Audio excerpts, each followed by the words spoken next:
मंगलाचरण करेंगे। ओम नमः सिद्धेभ्यः जय श्री ओम नमः सिद्धेभ्यः जय श्री ओम नमः सिद्धेभ्यः। नमः समय साराय स्वानुभूत्या चकाशते चित् स्वभावाय भावाय सर्वभावांतरच्छिदे। मंगलम भगवान वीरो मंगलम गौतमो गणे मंगलम कुंद कुंदाद्यो जैन धर्मोस्तु मंगलम। सर्वमंगल मांगल्यम सर्वकल्याणकारकम प्रधानम सर्वधर्माणां जैनम जयतु शासनम। जैनम जयतु शासनम जैनम जयतु शासनम।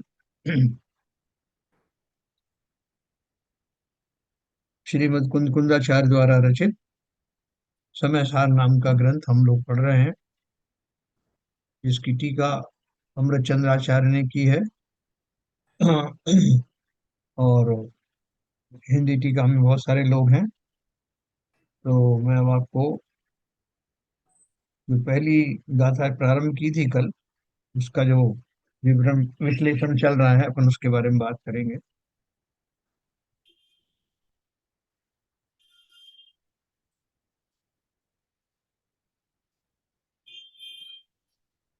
कल अपन शुद्ध केवली के बारे में पढ़ रहे थे कि शुद्ध केवली कौन है।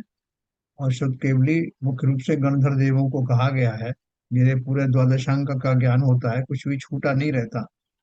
समस्त जितनी भी जिनवाणी जिन देव के की दिव्य ध्वनि में आती है, वो सारी की सारी जो है वो शुद्ध केवली उसका अर्थ ढूंढते हैं। और वो जो है अपनी अपनी भाषाओं में सब लोग समझ लेते हैं समझरण में। और उसके अनुसार बाद के कालों में जो आचार्यों ने शास्त्रों की रचना की है, वो हम बहुत भाग्यशाली हैं कि उन द्वादशांग यानी 12 अंगों का ज्ञान आज किसी को नहीं है। और 12वें अंग का जो 14 पूर्व नाम का भाग है, उसका भी ज्ञान किसी को नहीं है। लेकिन उस अंग का एक विशेष प्रावृत उन पूर्वों में से, जो पूर्व है उनमें से जो समय नाम का प्रावृत है, उसका ज्ञान उनको दस स्वामी को था, उसके अर्थ का ज्ञान।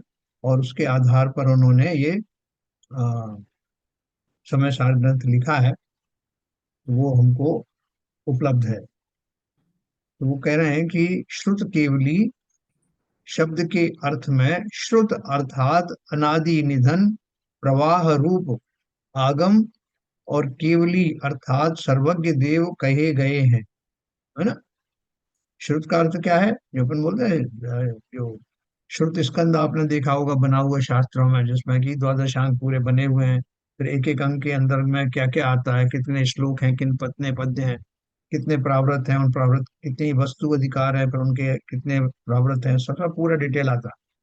तो श्रुत का जो वास्तविक अर्थ है वो है केवली द्वारा, श्रुत केवली द्वारा जो वर्णित जिनवाणी है, जो उन्होंने सुन करके उसको गूंथा है, उसी को जो है वो वास्तव में श्रुत कहा गया है। श्रुत का अर्थ वैसे जो कान से संबंध भी होता है, तो श्रुत अपेक्षा से केवली समान ऐसे गणधर देवादि विशिष्ट श्रुत ज्ञान धर कहे गए हैं। हमारे ज्ञान को मत श्रुत ज्ञान कहते हैं ना। तो वो उससे आप अंदाज लगाना कि वो श्रुत मतलब जो सुन करके, विशेष रूप से भगवान के द्वारा कही गई दिव्यानी दिव्य ध्वनि को सुन करके जो बनाया गया, ऐसे गणधरवादी विशिष्ट श्रुत ज्ञान धर कहे गए हैं। उनसे समय प्रावृत की उत्पत्ति बताई गई है। इस प्रकार ग्रंथ की प्रमाणता बताई है और अपनी बुद्धि से कल्पित कहने का निषेध किया है ना। जो जिनवाणी जो हमारी चली आ रही है प्रवाह सहित, धारा प्रवाह रूप से, वो किसी ने कल्पना नहीं की है। जैसा सुना है, जैसे उनके ज्ञान में आया है, ठीक वैसा ही का वैसा उन्होंने उद्धृत किया है। अन्यवादी छद्मस्त या अल्पज्ञ अपनी बुद्धि से पदार्थ का स्वरूप चाहे जैसा कहकर विवाद करते हैं, उनका असत्यार्थपन बताया है ना। तो ये वो कह रहे हैं कि कोई अपनी बुद्धि से अगर कहता है तो वो उसकी जो प्रामाणिक बात नहीं है, क्योंकि प्रामाणिक बात तो वही है जो वहां से चली आ रही है। इस ग्रंथ के अभिधेय संबंध और प्रयोजन तो प्रकट ही हैं। शुद्ध आत्मा का स्वरूप कहने योग्य है। उसके वाचक इस ग्रंथ में जो शब्द हैं उनका और शुद्ध आत्मा का वाच्य वाचक रूप संबंध है, सो संबंध है। और शुद्ध आत्मा के स्वरूप की प्राप्ति का होना प्रयोजन है ना। तो कुल मिला के वो बोल रहे हैं कि ये जो स्वरूप है, जो कहने योग्य स्वरूप आत्मा का आया है, वो वहीं से जो शब्द आए हैं उन्हीं शब्दों के द्वारा शुद्ध आत्मा का वर्णन किया जा रहा है। प्रथम गाथा में समय का प्रावृत कहने की प्रतिज्ञा की है, इसलिए यह आकांक्षा होती है कि समय क्या है। समय प्रावृत है ना, तो समय किसे कहते हैं, इसलिए पहले उस समय को ही कहते हैं। उसके लिए उन्होंने देखो यहाँ एक बहुत बढ़िया मैकेनिज्म है। एक गाथा से दूसरी गाथा उत्पन्न होती है। एक पहली गाथा में, किसी पहली गाथा में कोई अगर प्रश्न उठता है तो उसका समाधान दूसरी गाथा में दिया गया है। दूसरी गाथा में उठने वाले सवालों का जवाब तीसरी गाथा में दिया। इस परिपाटी से उनका जो क्रम है वो चला आता है धारा प्रवाह से। दूसरे नंबर की गाथा सुनिए प्राकृत में। जीवो चरित दंसन नाणठिदो तम ही ससमयम जान ओगल कम उपदेशापदेश सट्टिदम चतम जान पर संयम। ये मूल गाथा है जिसको अमृतचंद्र ने संस्कृत में जो लिखा है।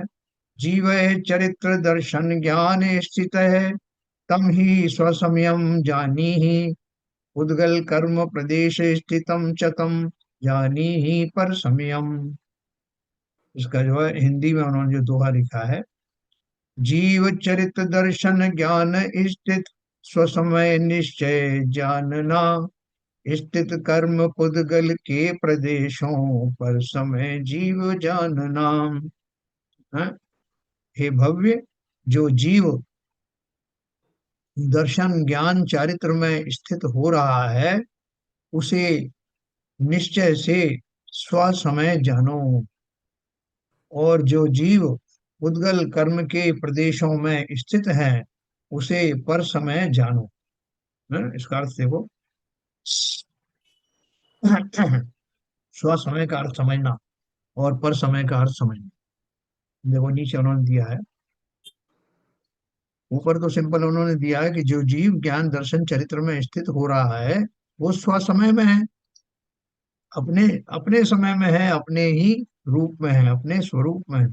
और जो जीव बाह्य वस्तुओं में अपने अतिरिक्त और दूसरे द्रव्यों में के चिंतन में मस्त है वो पर समय जानना है, यानी वो अपना स्वभाव से बाहर।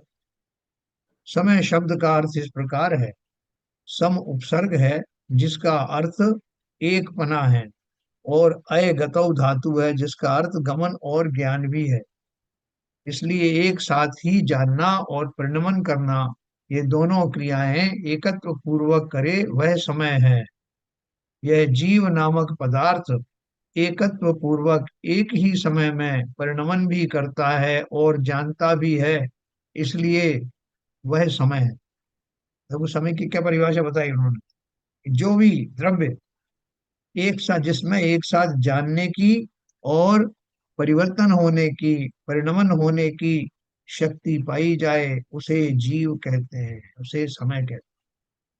हाँ? ये दोनों क्रियाएं एकत्व पूर्वक करे वह समय है।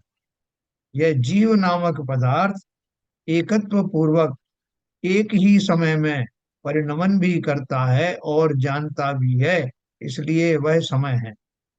अपन से कोई कुछ बात कह रहा है, बात सुनते सुनते हम रिएक्टिव मोड में आ जाते हैं, हमारे ऊपर कुछ असर भी पड़ता है, हम सुन भी रहे हैं साथ साथ और हमारे अंदर उसका असर भी हो रहा है, परिणमन भी हो रहा है। तो दोनों क्रियाओं को एक साथ करने वाला जो पदार्थ है उसको स्वसमय कहते हैं। उसको यहाँ उन्होंने मुख्य रूप से समय कहा, इसलिए वह समय है। यह जीव पदार्थ सदा ही परिणाम स्वरूप स्वभाव में रहता हुआ होने से उत्पाद व्यय द्रव्य की एकता रूप अनुभूति लक्षण युक्त सत्ता सहित है। देखो, वैसे तो ये उत्पाद व्यय द्रव्य सभी द्रव्यों में पाया जाता है। उत्पाद व्यय और द्रव्य क्या होता है? जिसमें पुरानी पर्याय का व्यय हो जाना, पुरानी पर्याय बदल निकल जाना, नई पर्याय का उत्पाद होना, और द्रव्य का अखंड रूप से वैसा बना रहना, ये है उत्पाद व्यय और द्रव्य, है ना। द्रव्य का अर्थ क्या हुआ? जैसा जैसा द्रव्य है, वो द्रव्य टूटता नहीं है, मिटता नहीं है, बदलता नहीं है, उसका ध्रुव स्वभाव वैसा ही बना रहता है। जबकि उसके गुणों में पुरानी पर्याय निकल जाती है, नई पर्याय, नित नई पर्याय आती रहती। तो यह जीव पदार्थ भी चूंकि एक पदार्थ है, छह द्रव्यों में से, ये नौ तत्व, नौ पदार्थों में से एक पदार्थ वो भी है, इसलिए उसमें भी उत्पाद व्यय द्रव्य होता है, प्रमुखता के साथ होता है, और तीनों एक साथ चलते हैं। यह जीव पदार्थ सदा ही परिणाम स्वरूप स्वभाव में रहता हुआ होने से उत्पाद व्यय द्रव्य की एकता रूप अनुभूति लक्षण युक्त सत्ता सहित है। इस विशेषण से जीव की सत्ता को न मानने वाले नास्तिकवादियों का मत खंडन हो गया, तथा पुरुष को, जीव को अपरिणामी मानने वाले सांख्यवादियों का मत परिणमन स्वभाव कहने से खंडित हो गया, है ना। बहुत सारे लोग क्या मानते हैं कि जीव सुनता तो है, लेकिन उसका परिणमन उसका नहीं होता। कुछ मानते हैं कि वो सुनता नहीं है, परिणमन अपने आप होता रहता है। तो वो दोनों का खंडन करके बता रहे हैं कि इस जिनेन्द्र देव की कही हुई उक्ति के अनुसार जीव वो पदार्थ है जिसमें ये एक साथ घटित होता है। क्या घटित होता है? वो सुनता है, और साथ में ही परिणमन भी होता है, ज्ञान भी, उस ज्ञान में भी होता है और परिणाम में भी होता है। ये सुनने का मतलब क्या है सर? सुनने का मतलब जो ज्ञान, ज्ञान का जो उपयोग है, ज्ञान का उपयोग निरंतर चलता है। जैसे हम अभी कोई बात कोई कह रहा है, तो हमारा ज्ञान भी चल रहा है और हम उसके हिसाब से एक्ट भी कर रहे हैं। एक्ट का मतलब मतलब फिजिकल समझने एक्ट वाले नहीं। उसको वो हाँ, समझ रहा है। समझ रहा है। जो हमको जो ज्ञान का विषय है उसको ज्ञान ज्ञान में जान भी रहे हैं, और उसके अनुसार हमारी चारित्रिक दशाएं भी वैसी तदनुसार होती रहती हैं।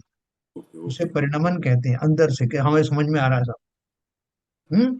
या किसी जी। ने कुछ बात कही तो हमें, जैसे क्रोधमय हो गए हम, तो कैसे क्रोधमय हो गए? जो रिएक्शन आया हो। हमारी, हाँ, जो परिणमन हुआ हमारा, राग आदि का परिणमन हुआ, उस अपेक्षा से वस्तुओं को जानता भी रहता है, और तदनुसार उसके परिणमन भी निरंतर होते रहते हैं। आंतरिक दशा जो बदलना है उसको परिणमन कहते हैं, और आंतरिक दशा के हिसाब से बाह्य दशाएं भी बदलती है। जैसे जब हमें क्रोध आदि आते हैं तो शरीर भी वैसा, उसके लक्षण भी वैसे हो जाते हैं। तो वो बोल रहे हैं कि बुद्ध लोग, बौद्ध धर्म में क्या है, न्यायिक और वैशेषिक सत्ता को नित्य ही मानते हैं। कुछ लोग बोलते हैं कि जो सत्ता है, जीव की जो स्वभाव है, जैसा है, वो हमेशा एक जैसा ही रहता है।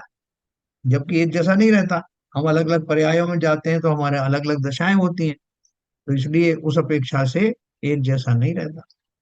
और इसके विपरीत बौद्ध लोग क्षणिक मानते हैं। बौद्ध में हर चीज क्षणिक है, आत्मा भी क्षणिक है, शरीर भी क्षणिक है, संसार भी क्षणिक है, कुछ भी परमानेंट नहीं। उनका निराकरण सत्ता को उत्पाद व्यय द्रव्य रूप कहने से हो गया, और जीव चैतन्य स्वरूपता से नित्य उद्योत रूप निर्मल स्पष्ट दर्शन ज्ञान ज्योति स्वरूप है। क्योंकि चैतन्य का परिणमन दर्शन ज्ञान स्वरूप है। जो हमारा जो स्वरूप है जीव का, वो कैसा है? दर्शन पूर्वक ही ज्ञान होता है। हम जितने संसारी जीव हैं उनको ज्ञान कैसे होता है? पहले सामान्य अवलोकन होता है, उसके बाद में वो वस्तु को विशेष रूप से जानते हैं, तो वो ज्ञान पूर्वक उसको जानने में आता है। इसलिए सभी छद्मस्त जीवों का, संसारी जीवों का ये क्रम चलता है। क्या क्रम है? दर्शन ज्ञान ज्योति स्वरूप है।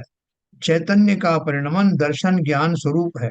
इस विशेषण से चैतन्य को ज्ञानाकार स्वरूप न मानने वाले सांख्य मत वालों का निराकरण हो गया। देखो हमारा जो ज्ञान है वो कैसा चलता है। पहले तो दर्शन ज्ञान का मैंने आपको क्रम बताया। उसके बाद जो ज्ञान चलता है तो ज्ञान का परिणमन कैसे होता है। हम किसी वस्तु को जब जानते हैं तो वस्तु के कारण हम जानते हैं या हमारे ज्ञान में वो आती है। या ज्ञेय से ज्ञान होता है या ज्ञान से ज्ञेय को समझा जाता है। ज्ञेय से ज्ञान होता है क्या। ज्ञान से क्या आएगा था? ज्ञान से ज्ञेय जाने जाते हैं। यस। अगर मान लो कि अपन ये माने कि ज्ञेय से ज्ञान होता है तो जिनके सामने कोई ज्ञेय आई ही नहीं तो उनका ज्ञान खत्म हो जाएगा। नहीं नहीं, ज्ञान से ही क्या होगा? ज्ञान ज्ञान ही उत्पत्ति है उसकी। ज्ञान एक दर्पण की तरह है जिसमें समस्त ज्ञेय समाहित होते हैं। यस। तो वो ज्ञान का जो विषय कौन कौन से वो हमारी पर्याय जरूर ज्ञान की हो सकती है। क्या पर्याय हो सकती है। वर्तमान काल में मेरा जो मति शुद्ध ज्ञान है वो बहुत अल्प है।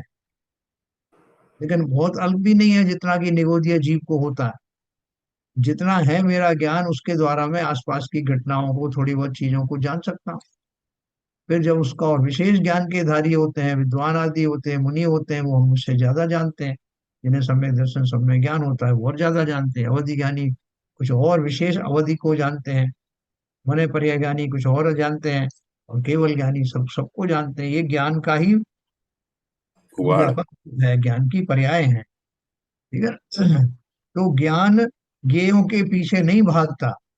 ज्ञान की अपनी उहाड़ के कारण उत्कृष्टता के कारण पहले थोड़े से गेय उसका विषय बनते थे अब बहुत सारे गेय बनते हैं विषय। और देखो एक और विशेष बात है जो आपको आगे काम आएगी कि ज्ञान गेयों को डायरेक्ट नहीं जानता।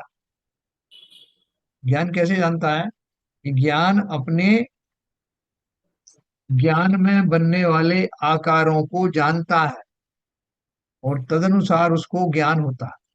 जैसे अपन साइंस में कहते हैं ना कि कोई वस्तु को जब हम देखते हैं तो हमारी आंखों में उसकी इमेज बनती है और उल्टी इमेज बनती है। फिर उस इमेज को सीधा करके मस्तिष्क देखता है तब उसको पता लगता है कि ये कौन सी वस्तु है। देखने में तो हमको लगता है कि तुरंत देख लिया लेकिन ये प्रक्रिया फटाफट हो जाती है। तो हमने जाना किसको। अपने मस्तिष्क में बनने वाली उस वस्तु की इमेज को हम जानते हैं ये साइंस कहती है। उसी प्रकार से वीतराग विज्ञान में कहा गया है कि जो हमारा ज्ञान है उस ज्ञान में वो जो आकार बनता है ज्ञेयों का उस आकार को हम जानते हैं। और इसलिए उस वस्तु को हम इस प्रकार से जानते हैं अपने ही ज्ञान में बनने वाले आकार रूपी पर्याय को मैं जानता हूं और वही मेरे जान पाने का आधार है। जैसे एक पानी के जो बाढ़ आ जाती है कि नदियों में आपने में भी बहुत सारे देखे होंगे कि नदी में बाढ़ आई हुई है और बहुत सारा सामान बहता हुआ जा रहा। तो उसमें एक चौकी बह रही तो चौकी का जो आकार है उस पानी में बन गया। उससे हमने अंदाज लगाया कि ये चौकी होगी जो डूब गई। उसी प्रकार क्यों उसमें जल ने चारों तरफ से उसमें फैल करके वो आकार ले लिया। उसी प्रकार मेरे ज्ञान में वो ज्ञेय आकार ले लेते हैं और अपने ज्ञान में वो आकार रूपी पर्याय को मैं जानता हूँ। इसलिए मुझे पता लगता है कि फला फला चीज। ये ज्ञान की विशेषता है। जब मैं सर्वज्ञ को जानता हूँ मैं भगवान सिद्ध की को जानता हूँ अनंत को जानता हूँ तो कैसे जानता हूँ कि उनका जो है एक निश्चित जो है मुझे एक जैसे फोटो जैसा कहना चाहिए कि इमेज जैसी है वो बन जाती है। उस इमेज को जान करके मैं निर्धारित करता हूँ कि मैंने किसे जाना। हाँ ये बहुत गूढ़ चीज है इसको साइंस से सीधा रिलेट करना जैसा साइंस में होता है वैसे ही है। नहीं आयिक तो ये हो गया। इस विशेषण से चैतन्य को ज्ञानाकार स्वरूप न मानने वाले सांख्य मत वालों का निराकरण हो गया। और वह जीव अनंत धर्मों से रहने वाला जो एक धर्मी पना है उसके कारण जिसे द्रव्यत्व प्रकट है ऐसा है। क्योंकि अनंत धर्मों की एकता द्रव्यत्व है। द्रव्य किसे कहते हैं। हैं गुणों के समूह को द्रव्य कहते और द्रव्यों के समूह को विश्व कहते हैं। छह द्रव्यों के समूह को विश्व कहते हैं, क्योंकि समस्त संसार इन छह द्रव्यों से ही बना है। इसके अतिरिक्त कोई सातवां द्रव्य नहीं। जीव, उद्गल, धर्म, अधर्म, आकाश और काल, इनके माध्यम से ही वो सब कुछ नजर आता है। पूरा विश्व उसी पर चलता है। तो वो विश्व का रूप हो गया। और अनंत धर्म मानी अनंत गुण। सभी द्रव्यों में अनंत गुण होते हैं। उसमें द्रव्यत्व गुण होता है, जो उसमें उस द्रव्य रूप उसको बनाए रखता है। ऐसा है क्योंकि अनंत धर्मों की एकता द्रव्यत्व है। इस विशेषण से वस्तु को धर्मों से रहित मानने वाले बौद्ध मतियों का निषेध हो गया। हमने जो मोक्ष मार्ग प्रकाशक ग्रंथ पढ़ा था पंडित टोटन ब्रह्म का, उसमें शुरू में ही दूसरे तीसरे चैप्टर में कितने प्रकार के जो मत हैं उनके बारे में बताया गया। उनकी क्या क्या मान्यताएं हैं, जैमिनी मत, बौद्ध मत, मुस्लिम मत, ये सारी चीजें अपन ने पढ़ी थी। तो उनका प्रयोग यहाँ पर किया है समय सार। इसलिए हमने समय सार को उसके पढ़ने के बाद में सेलेक्ट किया। तो क्या लिखा है यहाँ पर कि वो जो बार बार लिख रहे हैं ना कि इससे उनका मत खंडन हुआ, उससे उसका मत खंडन हुआ, तो कहने का अर्थ क्या है कि जो हमारी थ्योरी है, जो जैन दर्शन है, उसमें जो कुछ बताया है वो निर्विवाद है। किसी भी तरह के कोई विवाद लोगों ने खड़े किए हैं, वो उन सबको क्वालिफाई कर लेता है कि ये उन सबसे रहित है। और वह क्रम रूप और अक्रम रूप प्रवर्तमान अनेक भाव जिसका स्वभाव होने से जिसने गुण पर्यायों को अंगीकार किया है, ऐसा है। पर्याय क्रमवर्ती होती हैं। देखो ये समझना, पर्याय क्रमवर्ती होती हैं और गुण सहवर्ती होता है। सहवर्ती को अक्रमवर्ती भी कहते हैं। इस विशेषण से पुरुष को निर्गुण मानने वाले सांख्य मत वालों का निरसन हो गया। और वह अपने, देखो ये लाइन मैं आपको फिर से बताता हूँ। पर्याय क्रमवर्ती होती है और गुण सहवर्ती होता है। जैसे एक आम का उदाहरण लें अपन। आम एक उद्गल द्रव्य है, उनका एक स्कंद है। तो उसके अंदर में परिणमन हो रहा है। उसमें कितने गुण हैं? बोले साहब बहुत सारे गुण हैं। एक तो उसका वर्ण है, स्पर्श वर्ण गंध, है ना। स्पर्श वर्ष वर्ण आदि जो है ना, रूप रस गंध वर्ण भी जैसे कहते हैं, वो सब जो चारों तरह के जो गुण हैं वो उसमें आम में पाए गए। तो अभी उसमें एक तो उसके अंदर में मीठा खट्टापन एक गुण है। एक उसका कलर का गुण है। ठीक है। तीसरा उसमें और दूसरे जो गंध का गुण है। तो अभी अब स्पर्श का भी है, पहले वो कड़क था फिर वो नरम हो गया। अभी ये सारे गुण जो है वो एक साथ होते हैं या अलग अलग होते हैं? जब उनका परिवर्तन होता है तो पहले वो एकदम हरा रंग था, हरे से वो थोड़ा सा कम हरा हुआ, फिर कम हरे से फिर और कम हरा हुआ, वो करते करते फिर हल्का पीला हुआ, फिर और पीला हुआ। तो ये जो उसके गुण जो है वो उसकी जो पर्याय हैं इसकी, कौन से वर्ण वाले गुण की जो पर्याय है वो सीरीज में हो रही है कि पैरेलल में हो रही है? तो एक क्रम एक से हो रही है। क्रम से हो रही है, एक के बाद एक होगी ना। जी तो हाँ। वो तो उसमें तो गुणों के परिणमन में तो क्रम पड़ता है। लेकिन इसी तरह उसके मान लो आप उसका खट्टे मीठे का भी देखें तो पहले बहुत खट्टा था, फिर उससे थोड़ा कम खट्टा हुआ, फिर और कम खट्टा हुआ करते फिर एक मीठा हो गया। उसमें भी क्रम पड़ा। तीसरा गंध का अपन पकड़े तो गंध पहले उसकी कैरी की दूसरे प्रकार की थी, फिर उससे और डिफरेंट हो गई, फिर करते करते जो आम पकने लगा तो कुछ और हुई, फिर एकदम मीठा हो गया तो उसकी मीठी गंध आने लगी। तो इनका भी एक सीरीज हुई, क्रम से हुई। लेकिन ये सारे गुण पैरेलल में हो रहे हैं कि आम जो है वो कच्चे से पक्का पीला भी होता जा रहा है, और वो मधुर भी होता जा रहा है, कड़क से जो है वो मुलायम भी होता जा रहा है। ये सब पैरेलल में हो रहा है। तो इसलिए किसी एक गुण की पर्याय तो क्रम से बदलती हैं, लेकिन बहुत सारे गुण जो उसमें हैं उन सबके एक साथ पैरेलल में अपने अपना काम होता रहता उनका कोई है। क्रम नहीं है। उसमें का क्रम नहीं, इसलिए अक्रम कहा। यस। है ना। तो ये बहुत अच्छे से समझना अपने को। ये बहुत छोटी छोटी बातें हैं, लेकिन इन्हीं पर सिद्धांत बने हैं सारे, है ना। हमारे अंदर भी ऐसा होता, घटित होता है। हमारे बहुत बहुत सारे गुण हैं, वो गुणों की पर्याय जो है सीरीज में जाती है। जिस समय मुझे क्रोध आया, तो क्रोध आया तो बहुत तीव्र क्रोध आया, या पहले कम आया, हल्का आया, फिर उसने किसी ने कुछ और बात कही तो और बढ़ गया, तो बढ़ते बढ़ते एकदम पीक पर पहुंच गया। फिर उस पीक से फिर कम होना भी शुरू होता है, या जैसा भी होता है उसका एक क्रम पड़ा। और जिस समय में क्रोध आ रहा है उस समय मैं और भी चीजें सोच रहा हूँ कि अगर मैं ये क्रोध करता रहा तो मुझे ज्यादा नुकसान तो नहीं है, सामने वाला मेरा बॉस है, कोई और है, ये राजा है, क्या है, वो भी साथ में चल रहा है पैरेलल में। तो मेरे जो दूसरे गुण है, इससे मेरा अपमान होगा कि मान होगा, मैं पब्लिक में बोल रहा हूँ या प्राइवेटली सुन रहा हूँ, ये सब बात भी दिमाग में चलती है। तो हम जीव बहुत चतुर है, वो उसके साथ में ये सब जो है पर्यायें चलती रहती है, एक गुण की पर्याय सीरीज में होती है और बहुत सारे गुण साथ में पैरेलल में चलते रहते वैसे भी सहवर्ती पैरेलल ही हो गया, सह का मतलब पैरेलल ही है सब। हैं। हाँ वही मतलब है, मैं एक अंग्रेजी में बोल रहा हूँ, लेकिन वो वही लिखा है, सहवर्ती को अक्रमवर्ती भी कहते हैं इस विशेषण से। ठीक है, तो वो कौन कौन से धर्मों का जो उन्होंने खंडन किया। और वह अपने और परद्रव्यों के आकारों को प्रकाशित करने की सामर्थ्य होने से, जिसने समस्त रूप को प्रकाशने वाली एक रूपता प्राप्त की है, ऐसा, अर्थात जिसमें अनेक वस्तुओं के आकार प्रतिभाषित होते हैं, ऐसे एक ज्ञान के आकार रूप है। जैसे मैंने आपको पानी का उदाहरण दिया कि पानी में एक चौकी बहती हुई जा रही थी, तो उसके चारों कोने मुझे नजर में आ गए, मैं समझ गया कि ये चौकी डूब रही है। साथ में एक बड़ा सा एक वो घड़ा या और कोई बर्तन जा रहा था, उसका आकार बना, तो मैं उसको भी पहचान लिया।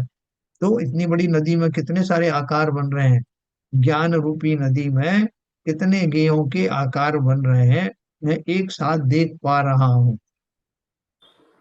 अनेक वस्तुओं के आकार प्रतिभाषित होते हैं, ऐसे एक ज्ञान के आकार रूप है। इस विशेषण से ज्ञान अपने को ही जानता है, पर को नहीं जानता। इस प्रकार एकाकार को ही मानने वाले का, तथा अपने को नहीं जानता किंतु पर को जानता है, इस प्रकार अनेकाकार को ही मानने वाले का व्यवच्छेद हो गया। मतलब कुछ लोग, मैंने आपको बताया था ना, कुछ लोग तो ऐसा मानते हैं कि जो ज्ञान है वो स्वयं को ही जानता है, पर को नहीं जानता। कुछ इसका उल्टा मानते हैं कि वो स्व को तो बिल्कुल नहीं जानता, वो पर को ही जानता है। लेकिन जैन दर्शन कहता है क्या, कि वो स्व पर प्रकाशक है, स्व को भी जानता है और पर को भी भली भांति जानता है। और वह अन्य द्रव्यों के जो विशिष्ट गुण अवगाहन गति स्थिति वर्तना हेतुत्व रूपित्व हैं, उनके अभाव के कारण और असाधारण चैतन्य रूपता स्वभाव के सद्भाव के कारण आकाश धर्म अधर्म काल और पुद्गल इन पांच द्रव्यों से भिन्न है ना। आपको देखो, अपन बात क्या जानना चाह रहे हैं, आत्मा के बारे में फुल जानना चाहते हैं, पूरा का पूरा जानना चाहते हैं। तो इसलिए जो कुछ आपको समझ सुनाई दे रहा है वो निरर्थक नहीं है, मैं कोशिश कर रहा हूं कि वो हमारे समझ में शुरू से ही आना चालू हो जाए।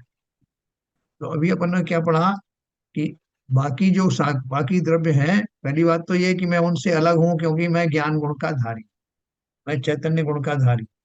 उसके अलावा और भी मेरे अंदर क्वालिटी है। क्या क्वालिटी है, अन्य द्रव्यों के जो विशिष्ट गुण अवगाहन गति स्थिति वर्तना हेतुत्व रूपित्व है, उनके अभाव के कारण मेरे अंदर में रूप रस गंध वर्ण आदि नहीं है ना, जो पुद्गल में पाए जाते हैं वे गुण मुझ में नहीं है। और क्या है, लेकिन विशिष्ट गुण कौन से हैं, चैतन्य रूपता स्वभाव के सद्भाव के कारण मेरे अंदर में ऐसी चैतन्यता है जो बाकी के पांच द्रव्यों में नहीं। बाकी के पांच द्रव्य कौन से हैं, आकाश धर्म अधर्म काल और पुद्गल, इन पांच द्रव्यों से मैं भिन्न हूँ।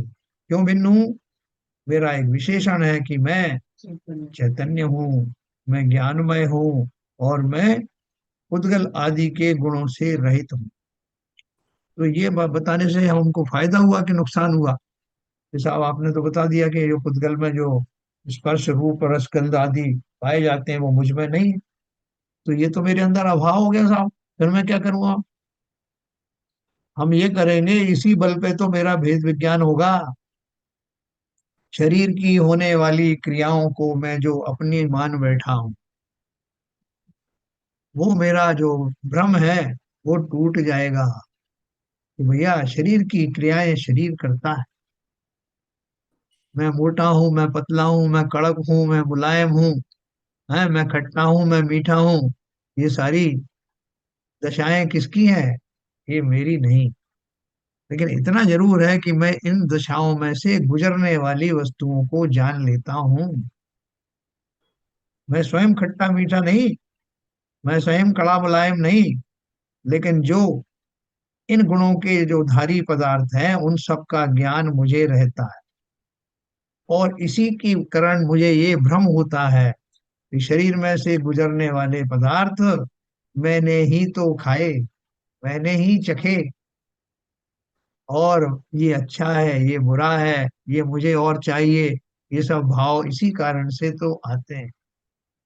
क्योंकि मैं भ्रम से यही समझता हूँ कि ये समस्त पदार्थों का स्वाद लेने वाले या उनका ज्ञान करने वाला मैं ही हूँ। ज्ञान कैसा करने वाला? ज्ञान गुण के कारण नहीं, मैं तो ये जानता हूँ कि जो शरीर है चूंकि वही मैं हूँ, और शरीर में से जो चीज गुजरी उसे इसलिए मैं जानता हूँ।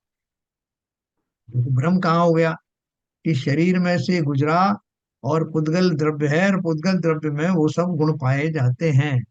लेकिन पुद्गल द्रव्य स्वयं को जान नहीं सकता, किसी को नहीं जान सकता। हाँ, उस पुद्गल द्रव्य के समीप बैठा हुआ मैं अवश्य जानता हूँ कि कौन कौन से पदार्थों में क्या क्या गुण होते हैं, और वो शरीर में से होके गुजरते हैं। तो शरीर तो नहीं जानता, लेकिन जानता मैं हूँ। और इसी भ्रम के कारण मैं शरीर और आत्मा को एक मान लेता हूँ, भेद नहीं कर पाता। अगर हमको ये श्री गुरु का ये उपदेश हमको ना मिले, तो हम इस भ्रम में जो अनादि काल से हैं, समस्त जीव इसी भ्रम में है, उसी भ्रम में मैं पढ़ करके भी शरीर में अनुराग और शरीरों से प्रतिकूलता प्रदान करने वालों से द्वेष जो मैं आज तक करता आया हूँ, उसी की पुष्टि होती चली जाए। ये भेद विज्ञान कैसे होगा? इसकी शुरुआत वाले जो ये गाथाएं हैं कि भैया मैं विलक्षण हूँ सबसे, पुद्गल आदि में आत्मा वाले गुण नहीं, आत्मा में पुद्गल आदि वाले गुण नहीं। सब द्रव्य अपने आप में अलग अलग हैं, कोई किसी में मिलता नहीं। लेकिन सब द्रव्यों को जानने वाला और कोई द्रव्य नहीं है सिवाय आत्मा के, सिवाय जीव के। और सबके बारे में जानकारी कौन लेता है? केवल ज्ञानी ने भी जो बताया कि इतने जीव होते हैं, इतने इतने पुद्गल होते हैं, और 10 लाख प्रकार की वनस्पति होती है, 14 लाख प्रकार के मनुष्य आदि होते हैं, जो इतनी सारी जो चीजें बताई हैं, 84 लाख योनियां होती हैं, ये सब जो किसने बताया? वो जिनेन्द्र देव कौन है? वो पुद्गल है क्या? वो शरीर है क्या? वो आकाश द्रव्य है क्या? कौन से द्रव्य? वो जीव द्रव्य है। तो जीव की सामर्थ्य हमको समझ में आना चाहिए। मैं भी वो अनूठा जीव द्रव्य हूँ जिसकी परिणति इसी प्रकार होने वाली है। पहले बेसिक तो हो ना, बेसिक गुण ही नहीं आप में, उपादान शक्ति नहीं है। रेत में से तो तेल निकलेगा नहीं, निकलेगा जब तेल धारी वस्तुओं में से निकलेगा। उसी प्रकार से केवल ज्ञान प्राप्त करने वाला कोई चैतन्य गुण वाला ही तो होगा, और वो मैं भी हूँ। इसलिए बहुत अच्छे से समझना कि मेरी कहाँ कहाँ गलती है, मैं कैसे जानता हूँ, किस प्रकार से समझता हूँ। हाँ, ये सब चीजें अपन समझेंगे। बहुत बढ़िया, आपको धीरे धीरे समझ में आएगा। क्योंकि बहुत लोगों ने जो शुरू से पढ़ा नहीं है जिन्होंने, और उनको थोड़ा सा कठिन लग सकता है, लेकिन वह बीच बीच में अपन ट्राई करेंगे कि वो सरल हो जाए। और वह अनंत अन्य द्रव्यों के साथ अत्यंत एक क्षेत्रावगाह रूप होने पर भी अपने स्वरूप से न छूटने से टंकोत्कीर्ण चैतन्य स्वभाव रूप है। कैसा है मैं? कि साहब मैंने वो बहुत सारे जो सामान्य वस्तुएं रखी थी, सोने के टुकड़े रखे थे, चांदी के टुकड़े रखे थे, और बहुत सारे जो मिट्टी के थे, प्लास्टिक के थे, उनके बीच में मैंने अपने अपने एक हीरे को छिपा दिया है। अब कैसे मिलेगा किसी को, सब में मिला दिया मैंने। तो वो क्या बोल रहे हैं, अनंत अन्य द्रव्यों के साथ अत्यंत एक क्षेत्रावगाह रूप होने पर भी आप उसको बिल्कुल मिलाई क्यों ना दो, चूरा बना दो उसका। एक क्षेत्र में रह रही हैं वस्तुएं, लेकिन अपने अनूठेपन के कारण हीरा पहचान ही लिया जाए, इसका स्वभाव नहीं समाप्त होगा। तो उसी प्रकार बोल रहे हैं कि मैं कितने कितने द्रव्यों के बीच में रहता हूँ, अनंत पुद्गल द्रव्यों के समूह के बीच में रह रहा हूँ। ये शरीर मेरा अनंत परमाणुओं से बना है, अनंत प्रकार के इसमें औदारिक शरीर का जो बाह्य रूप तो दिख ही रहा है, साथ में इसके इसमें लिक्विड रूप में है, इसमें खून है, इसमें पीव है, इसमें कफ आदि है, इसमें हड्डियां हैं, त्वचा है, मांस है, सब कुछ है। तरह तरह के दूसरे जीव भी रह रहे हैं इसमें, बैक्टीरिया रह रहे हैं, वायरस रह रहे हैं। उन सब के बीच में मैं आत्मा किसी से कभी मिक्स हुआ नहीं, मैं अनूठा अलग ही हूँ, अलग ही जगमगा रहा हूँ। बोले इतने साल से सब एक साथ रह रहे हो, आप शरीरों के साथ रह रहे हो, फिर भी आप जो है पुद्गल क्यों नहीं बन गए। बोले भैया पुद्गल के साथ तो मैं अभी भी रहता हूँ, इस मकान में मैं रहता हूँ वो पुद्गल निर्मित है, उसके जो शरीर तो खैर है ही। मैं जिस मकान में रहता हूँ वो सीमेंट से बना है, लोहे से बना है, लेकिन मुझे अभी 60-70 साल तो हो गए, आज तक मैं ना सीमेंट बना ना लोहा। उसके बावजूद इन सब के मौजूदगी में कितने पुद्गल द्रव्यों का भक्षण करता हूँ, कितनों के साथ रहता हूँ, लेकिन आज तक मैं अजीब बना नहीं। इसलिए उन्होंने बोला अपने स्वरूप से ना छूटने से संकोच कीर्ण चैतन्य स्वभाव रूप हो। ये प्रकृति की कितनी बड़ी देन है। इस विशेषण से वस्तु स्वभाव का नियम बताया है, ऐसा जीव नामक पदार्थ समय है। तो ये समय की परिभाषा आपको समझाई कि वो जीव नाम का पदार्थ, उसी को समय कहते हैं, जिसमें और उस जीव में क्या क्या खासियत है ये आपने सुना, या तो शुरुआत हुई है अभी, आगे और सुनिए। जब यह जीव सर्व पदार्थों के स्वभाव को प्रकाशित करने में समर्थ, केवल ज्ञान को उत्पन्न करने वाली भेद ज्ञान ज्योति का उदय होने से सर्व परद्रव्यों से छूटकर दर्शन ज्ञान स्वभाव में नियत वृत्ति रूप यानी अस्तित्व रूप आत्म तत्व के साथ एकत्व रूप में लीन होकर प्रवृत्ति करता है, तब दर्शन ज्ञान चारित्र में स्थित होने से अपने स्वरूप को एकत्व रूप से एक ही समय में जानता तथा परिणमता हुआ वह स्व समय है। समय तो बता दिया कि वो अनंत जीवन अनंत द्रव्यों के बीच में रहता हुआ भी अपने स्वभाव को कभी छोड़ता नहीं, उसका चैतन्य स्वरूप सदा बना रहता है, और दूसरे द्रव्यों का कोई गुण वो लेता नहीं, अपने गुणों को छोड़ता नहीं, अपने ज्ञान की पर्यायों में आने वाले आकारों से परद्रव्यों का ज्ञान करता। ऐसा जो है वो जीव द्रव्य है जिसे हम समय कहते हैं। अब उसमें एक और विशेषण लगाया, स्व समय। स्व समय किसे कहा, तो बोल रहे हैं आत्म तत्व के साथ सर्व परद्रव्यों से छूटकर दर्शन ज्ञान स्वभाव में नियत आत्म तत्व के साथ एकत्व रूप में लीन होकर प्रवृत्ति करता है, तब अगर दर्शन ज्ञान चारित्र में स्थित होने से अपने स्वरूप को एकत्व रूप से एक ही समय में जानता तथा परिणमता हुआ वह स्वसमय, यानी वही जीव द्रव्य जिसे मैंने अभी समय नाम से परिभाषित किया, वही जब स्व में लग जाता है, दर्शन ज्ञान चारित्र तीनों एक में एक हो जाते हैं, तीनों गुण जो हैं प्रकट हो जाते हैं, एक में एक हो जाते हैं, जीव इस एकत्व रूप से स्थिर होकर के जब उस दशा को प्राप्त होता है, तो उस दशा में रहने वाला वो समय स्व समय हो जाता है। सर समझ गए ना? यहाँ पर जो समय का भी आपने जो ऊपर विवेचन किया, हाँ। उसको भी आत्मा ही बताया, स्व आत्मा। हाँ सही है। तो इसको मतलब इसको स्पेशली स्व से क्यों क्वालिफाई किया? हाँ देखो, एक तो मैंने आत्मा के गुण बता दिए आपको कि जी हाँ। ये आत्मा कैसा होता है, अब उसमें सभी की आत्मा की बात कर दी मैं, जितनी संसार में आत्मा है उन सब में ये गुण है। अच्छा अच्छा, दैट इज यूनिवर्सल समय। That is universal. अब स्व समय किसे कहे? कि सारे मूर्ख घूम रहे हैं, उनको पता ही नहीं है कि मैं आत्मा हूँ, मुझे मेरे अंदर ये गुण है, हमें किसी को पता ही नहीं। ना हमें उसका ज्ञान है इसलिए, और ना ही उसकी श्रद्धा है, और ना ही ऐसा चिंतन करने का कभी समय मिला, ना हमें उसमें चिंतन करने का कोई भाव आता।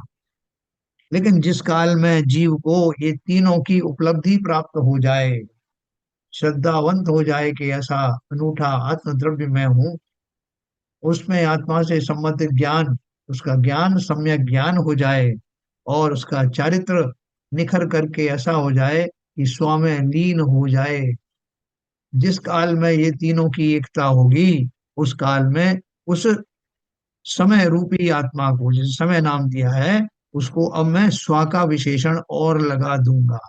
बहुत बढ़िया। मैं अपनी आत्मा की बात कर रहा तो ये तो मतलब जो स्व समय वाली स्थिति है, हूँ। वो तो जब आत्मा सिद्ध स्वरूप हो जाएगी उस समय होगी ना। नहीं, अनंत के रूप में भी है ना। आनंद के रूप में भी। और उसके पहले जो अपना जो मुनिराज जो है, जो उस दशा में हाँ पहुंचने की कोशिश कर रहे हैं, हाँ। उस समय भी उनका रत्नत्रय का चलता है ना। हाँ तो वो टेंडिंग टू दैट। सो हाँ, टेंडिंग टू वहां से शुरू दर्शन करके। ज्ञान शरीर में स्थित होकर अपने ही स्वरूप में। बोलिए, सरिता जी मेरे बोल को रही हैं? एक बार वो सौ समय और समझना है फिर से। हाँ, अभी समझाऊंगा मैं आपको। अभी इसमें स्व समय और पर समय दोनों आएगा, तो उससे आपको और क्लियर हो जाएगा, है ना। अभी मैंने आपको क्या बताया कि जो जितनी भी आत्माएं हैं, जीव आत्माएं हैं, उनको समय कहा। और समय क्यों कहा? कि उनके विशेष गुणों के कारण आप उनको समय कह सकते हैं, सभी आत्माओं। लेकिन वही आत्माएं जब अपने में ही लीन हों, तीनों प्रकार से लीन हों, ज्ञान के से, श्रद्धा से और चारित्र से अपने में लीन हो, या लीन होने की दशा में हो, प्रवृत्ति प्रवृत्ति रूप हो, तब उनको स्व समय ही कहा जाता। अपने समय में, अपने समय में, है ना। उस समय का अर्थ ये टाइम से मत लगाना, स्व समय का वो दशा की बात है। ठीक है ना। तो देखो अभी, और मैं पर समय शुरू आपको में बताऊंगा तो। हाँ। मतलब शुरू में जो बताया आत्मा की, वो एक जनरल डेफिनेशन बता दी, और आप हाँ, इंडिविजुअल रियलाइजेशन पे बता रहे हैं। बिल्कुल बिल्कुल बिल्कुल। क्योंकि अभी मैं जब पर समय बताऊंगा, तो आपको सौ समय और पर समय में भेद पता लग जाएगा। हाँ, वो पुद्गल कहा जाएगा, जीव कहा जाएगा। हाँ हाँ हाँ हाँ। तो देखो, इसी प्रकार प्रतीत किया जाता है, किंतु जब वह अनादि अविद्या रूपी, यानी मिथ्यात्व, केले के मूल की गांठ की भांति पुष्ट हुआ, है ना, मोह उसके उदयानुसार प्रवृत्ति की अधीनता से दर्शन ज्ञान स्वभाव में नियत वृत्ति रूप आत्म तत्व से छूटकर पर द्रव्य के निमित्त से उत्पन्न मोह राग देशादि भावों में एकता रूप से लीन होकर प्रवृत्त होता है। तब पुद्गल कर्म के प्रदेशों में स्थित होने से युगपद पर को एकत्व पूर्वक जानता, और पर रूप से एकत्व पूर्वक परिणमित होता हुआ पर समय है। देखो ने इतना लंबा चौड़ा बताया, लेकिन शॉर्ट में क्या है, अभी भावार्थ में भी आएगा, उसके पहले मैं आपको बता दूं कि जो हमने स्वद्रव्य की परिभाषा जानी, कि समस्त वस्तुओं को छोड़ करके अपने उपयोग को समेट कर स्व में लगाने वाला जीव, वो दर्शन, ज्ञान और चारित्र तीनों गुणों पूर्वक समस्त उपयोग को अपने में लगाने वाला जीव को स्वद्रव्य स्व समय कहा जाता है। और इससे विपरीत दशा जो है कि अपने अतिरिक्त बाकी सब में ही घुल मिल जाना, उन्हीं दशाओं में बने रहना जो कि मैं हूं, ऐसे ही आत्माओं को पर समय कहा जाता है कि तो मैं। जो मिथ्या रूपी जो आत्मा रहती है, वो हाँ, पर समय की संज्ञा दी गई है। जो मिथ्या दृष्टि हो, मिथ्या ज्ञान वाला हो, मिथ्या आचरण वाला हो, जो अपने अतिरिक्त बाकी सब द्रव्यों से एक मेक हो रहा हो, जैसा मैं हो रहा हूँ, मुझे आत्मा से कोई मतलब नहीं, मैं तो शरीर हूँ या शरीर ही मेरा है, इसी थ्योरी के आधार पर मेरा जीवन चल रहा है। तो मैं स्वसमयी हूँ या पर समय। पर समय हो गया। है, इस प्रकार प्रतीति की जाती है। इस प्रकार जीव नामक पदार्थ की स्वसमय और पर समय रूप दुविधता प्रकट होती है। अब मैं आपको और क्लियर करता हूं उसको भावार्थ के द्वारा। जीव नामक वस्तु को पदार्थ कहा है। जीव इस प्रकार अक्षरों का समूह पद है ना। और उस पद से, जीव एक शब्द है ना, और उस पद से जो द्रव्य पर्याय रूप अनेकांत स्वरूपता निश्चित की जाए, वह पदार्थ है। आपको कहा जाता आप गाय, तो गाय शब्द बोलने से या पढ़ने से आप उस गाय तक पहुंच जाते हो, आपके भावों में गाय का आकार खड़ा हो जाता है, गाय कैसी। उसी प्रकार से जीव शब्द, जब तक मैं उसके बारे में ना जानूं, अब जान गया, तो जैसे ही जीव आएगा उसके गुणों का स्वरूप मेरे जहन में आएगा और मुझे वो जीव का भाव भासित हो जाएगा। जीव नामक वस्तु को पदार्थ कहा है। जीव इस प्रकार अक्षरों का समूह, वो तो पद है, और उस पद से जो द्रव्य पर्याय रूप अनेकांत स्वरूपता निश्चित की जाए, वह पदार्थ है ना।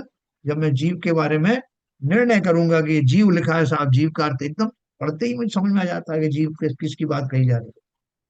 यह जीव पदार्थ उत्पाद व्यय द्रव्यमयी सत्ता स्वरूप है, दर्शन ज्ञानमयी है, चैतन्य स्वरूप है, चेतना स्वरूप है, अनंत धर्म स्वरूप द्रव्य है, द्रव्य होने से वस्तु है, गुण और पर्यायवान है, उसका स्वपर प्रकाशक ज्ञान अनेकाकार रूप एक है, और वह जीव पदार्थ आकाश आदि से भिन्न असाधारण चैतन्य गुण स्वरूप है, तथा अन्य द्रव्यों के साथ एक क्षेत्र में रहने पर भी अपने स्वरूप को नहीं छोड़ता। ऐसा जीव नामक पदार्थ समय है। जब वह अपने स्वभाव में स्थित हो तब स्वसमय है, और पर स्वभाव राग द्वेष मोह रूप होकर रहे तब पर समय। इस प्रकार जीव के द्विविधता होती है। दोनों मेरे अंदर दोनों है ना। अभी वर्तमान में मैं पर समय हूँ, और जब ध्यानस्थ भाव को धारण करूंगा, मैं दर्शन पूर्वक मैं अपने चारित्र में स्थापित होने जाऊंगा, तब मैं स्वसमय हो जाऊंगा। ऐसी दुविधता मेरे अंदर है ना। अब समय की दुविधता में आचार्य जो बाधा आती है उसको कल बतलाए। अच्छा, जैसे कोई समय करता है तो वो स्वयं समय में कहलाया, ध्यान कर रहे तब हम स्वयं समय में होते हैं। बिल्कुल, मतलब अपन अपन जैसे अभी हम स्वाध्याय कर रहे तो ये भी स्वयं समय में है, हम समय के आत्मा के लिए, बारे में जान रहे। हाँ, मतलब देखो किंचित है, उस दिशा में हम बढ़ रहे हैं, अभी पूरे पूरे स्व समय तो हुए नहीं, हाँ, है ना। वो तीनों हमारी जो एकता है रत्नत्रय वाली, वो दशा तो अभी आई नहीं, लेकिन हम उसकी प्रवृत्ति में है, टेंडेंसी में है। जिस इस काल में मेरी प्रवृत्ति वैसी होती है, तो हम स्वसमय ही बनने की चेष्टा करते हैं। जैसे हम कतार में तो लग गए, कहीं ना कहीं तो पहुंच जाएंगे, तो इसका तो पुण्य मिलेगा ही ना।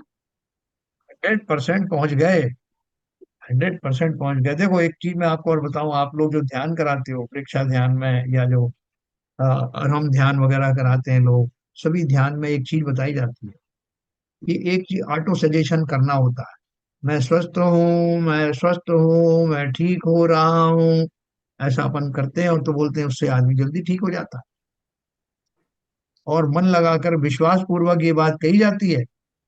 अपन ऐसा नहीं सोचता कि मैं झूठ बोल रहा हूँ, मैं झूठ बोल रहा हूँ, मैं कभी स्वस्थ नहीं होऊंगा, मैं तो ऐसे ही कह रहा हूँ, तो होगा भी नहीं। तो वो कहते समय जीव को ऐसा विश्वास, दृढ़ श्रद्धान आता है, तब वो जो ऑटो सजेशन काम करता।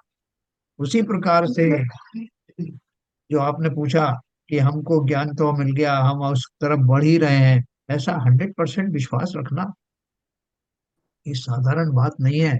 1 घंटे समय सार को आप एकाग्र होकर जो सुन रहे हैं, जो जीव हैं, वो असाधारण पुण्य के धारी हैं। यूं ही नहीं मिल जाता किसी को सुनना। संसार में कितने जीव घूम रहे हैं, तो आपसे कहेंगे भाई साहब ऐसा है कि मेरे पास टाइम है कहाँ।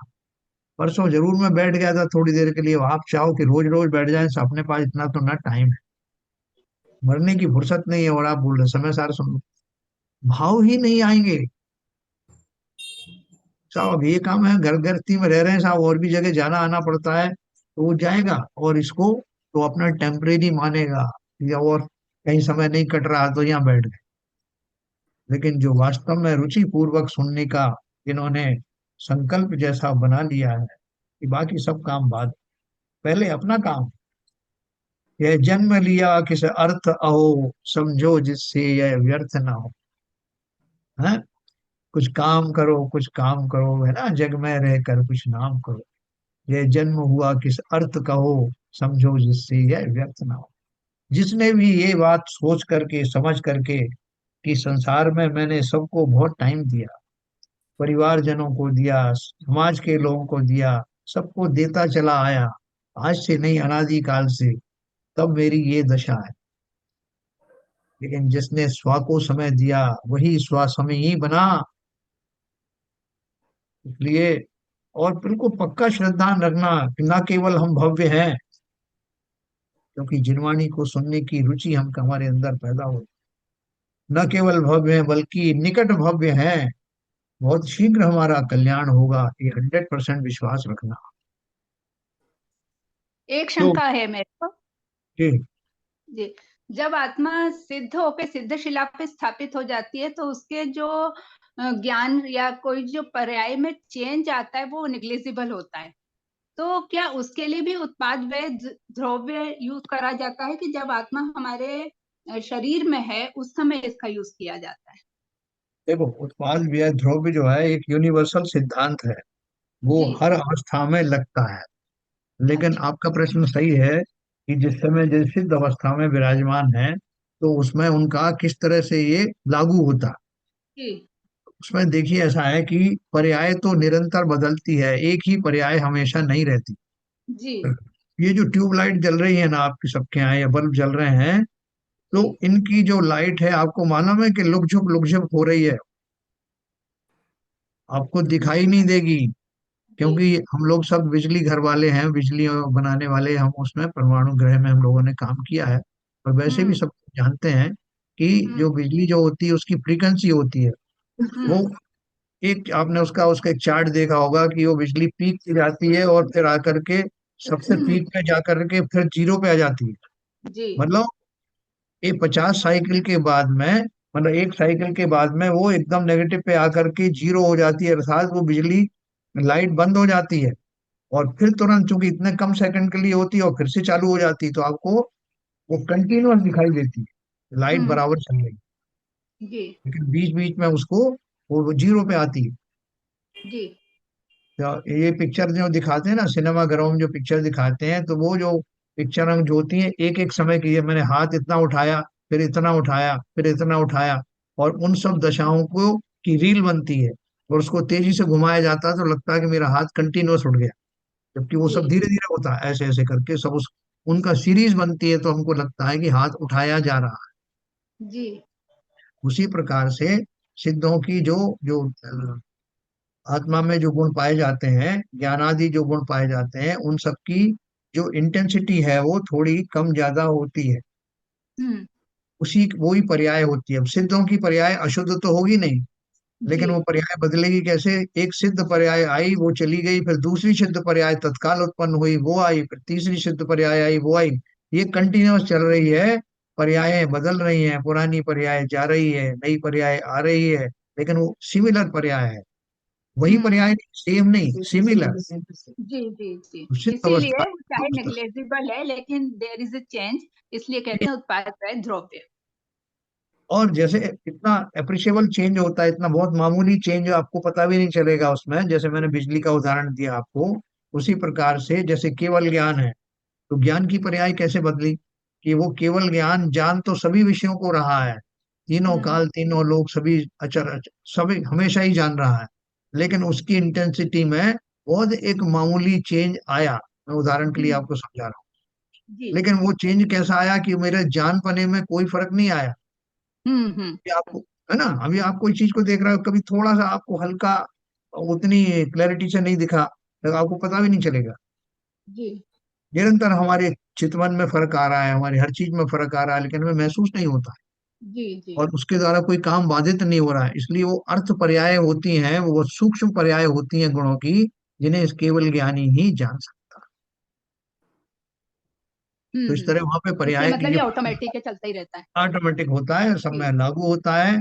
कोई भी गुण की पर्याय इससे अछूती नहीं है। इससे क्या जी हमारी भी हर क्षण पर्याय बदल रही क्या? क्यों नहीं बदल रही? शरीर की भी बदल रही है, आत्मा की भी बदल रही है। शरीर की तो अच्छा, शरीर के मतलब तो जैसे एक दिन में क्या हमारी कई बार पर्याय बदलती होगी सुबह से शाम तक में? हमारी का अर्थ क्या है, आत्मा या शरीर? मतलब दोनों। शरीर का तो दिखाई पड़ रहा, हाँ, शरीर तो दिखाई पड़ रहा, हम छोटे से कितने चेंज हो गए, लेकिन हमारा मतलब भावों से भी है। जैसे कभी हमारे शांत भाव रहते हैं, कभी हमारे क्रोध वाले रहते हैं, तो कभी मतलब उदासीन वाले, तो ये क्या पर्याय को प्रभावित करती? क्या उस समय भी इनको पर्याय में बोलेंगे, ये बिल्कुल भावों करेगा। में ही रहेंगे? भावों की पर्याय बदल रही है, चिंतन का पर्याय बदल रही है। अभी पहले हमको जो है वो बच्चों की जो है सोबत अच्छी लगती थी, फिर हम थोड़े बड़े हुए तो किशोरों की सोबत अच्छी लगने लगी, फिर युवाओं की लगने लगी, अब बूढ़ों की लगती है। जहाँ बूढ़े मिल जाते हैं वहां बड़े खुश होते हैं कि हमारी आयु का है। तो वो चिंतन फर्क हो गया। हम कैसे चिंतन करते हैं, जो यंग लोग हैं वो कैसे चिंतन करते हैं, हमारी वो सब स्टाइल बदल जाती है। भावों की बदलती है, शरीरों की बदलती है, हर चीज की बदलती है। पहले हमारी तीक्ष्ण दृष्टि थी, अब दृष्टि थोड़ी धुंधलाने लग गई है। पहले हमको बहुत अच्छे से सुनाई देता था, अब सुनने में कुछ फर्क आने लगा। ऐसी बहुत सारी चीजें हैं। तो ये तो सर, शरीर की है। और शरीर सर, के पीछे रहने वाले मेरी जो तात्कालिक पर्याय संबंधी जो मेरे गुण हैं, उनमें कमी बेशी आती रहती है। सर, जैसा आपने बताया शुरू से, पर्याय तो हर समय बदलती है एक हर समय के बाद। समय, हर समय बदल। इसकी फ्रिक्वेंसी मतलब जब से जीव किसी भी अवस्था में हो, संसारी अवस्था में हो, अनादि काल से उसकी पर्याय तो बदलती रहती हैं। वो कभी बंद नहीं होती, चाहे भले ही एक योनि से दूसरी योनि में भी जाएगा, सब सब जगह पर्याय बदलती रहती क्यों बदलती है? क्योंकि जो काल नाम का जो द्रव्य है, काल नाम का द्रव्य है, वो उसका काम ही ये है। है। एक समय अब उसके हर उस पर बैठा हुआ है। हर प्रदेश के ऊपर के काल नाम है, और यस। इसलिए उसका परिणमन उसके द्वारा होता ही होता है। कोई भी वस्तु कभी भी अपरिवर्तनशील अगर हुई तो वो जड़ हो जाएगी, वो जड़ होती नहीं। तो परिवर्तन हमारे हाथ में है कि हम अपने भावों में किस प्रकार का परिवर्तन लाएं, उन संस्कारों को प्रस्फुटित करें, उन अभ्यासों को करें निरंतर, जिससे कि मेरे परिणाम उसी दिशा में जाएं। ये तो पुद्गल की बदलती है सर। हैं? पर्याय तो हर समय पुद्गल की बदलती है। उद्गल की बदलना तो हमारे हाथ में है नहीं। नहीं नहीं, मतलब जो उसका नेचुरल प्रोसेस है, जो हाँ, उसका, बिल्कुल जो नेचुरल, उसकी गुण है उसका। बिल्कुल नेचुरल। तो चलिए, अभी समय हो गया। कौन है आज? संजय प्रकाश है। गीतवाणी स्तुति करेंगे। बाकी की देखो, ये जो हमारा जो विश्लेषण चलेगा, थोड़ा आपको जरा कठिन लगेगा, इसलिए क्योंकि हमने कभी इतनी बारीकी से पहले कभी बात की नहीं। लेकिन अब थोड़ा करेंगे, और आपको धीरे धीरे करके सूक्ष्मता की आदत हो जाएगी, और बहुत आनंद आएगा। ठीक है ना? चलिए। जिनवाणी स्तुति। सिरिजिणे वाणी जग कल्याणी, जग जन मदितम मोहे हरि। जन मन हारी गण हरे हारी, जम जरा भवे रोगे हरि। तीर्थैराणं दिव्य जुणिं जो पढ़ै सुडै मय्ये धारै। नाणं सुखे मणन्तं धरिये, सासद मोखे पदं पावै। सासद मोखे पदं पावै। जिनवाणी माता की जय।